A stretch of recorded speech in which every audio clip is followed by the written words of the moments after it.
Hello everyone, চলে এসেছি নতুন একটা ব্লগ নিয়ে। আজকে আমরা যাচ্ছি নন্দনে, আমি আর আমার বান্ধবী। আমরা নন্দনে এসে গেছি। এখানে পৌষ পার্বণের মেলা চলছিল এবং নন্দনটা খুবই সুন্দরভাবে সাজিয়ে তুলেছিল। এখানে তো সবসময় কিছু না কিছু লেগেই থাকে, আর এখানে গাছটাকে দেখেছো কি সুন্দর একটা ডিজাইন দিয়েছে। তারপর আমরা নন্দনটা ঘুরে চলে গেলাম সেন্ট ক্যাথিড্রাল চার্চে, যেখানে আমাদেরকে ঢুকতে দেয়নি।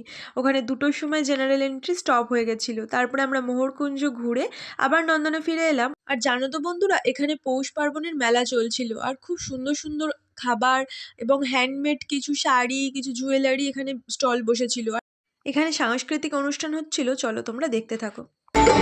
ছেড়ে দিলে সোনার গোরা তো পাবো না, খেপা ছেড়ে দিলে, খেপা ছেড়ে দিলে সোনার গোরা তো পাবো না, ছেড়ে দেবো না তোমায়, হৃদ মাঝারে রাখবো, ছেড়ে দেবো না, হৃদ মাঝারে রাখবো, ছেড়ে দেবো না। এখানে বাউল সঙ্গীত হচ্ছিল, আর এই যে দাদুটাকে দেখছো, এই দাদুটা না সবার মন জয় করে নিয়েছিল। ওখানে যারা যারা ছিল সবার, উনি এত এনার্জেটিক একটা পার্সন ছিল। উনি সবার সাথে নাচছিল এবং প্রত্যেকটা গানেই উনি নাচছিল। এই বয়সে এসেও এইরকম এনার্জি সত্যি ভাবা যায় না, তাই না? সন্ধ্যাটা আমাদের ভালোই কাটলো, আর আমি চাইবো যে এরকম মানুষ যেন আমাদের সমাজে আরও অনেক গড়ে উঠুক, সবার মনে যেন আনন্দ থাকুক এবং সবাই এরকম আনন্দের সাথেই প্রতিটা দিন কাটাক। এই জীবন তো আমাদের একটাই, আর এই ছোট্ট জীবনে যতটা পারবো আনন্দ করে নেব।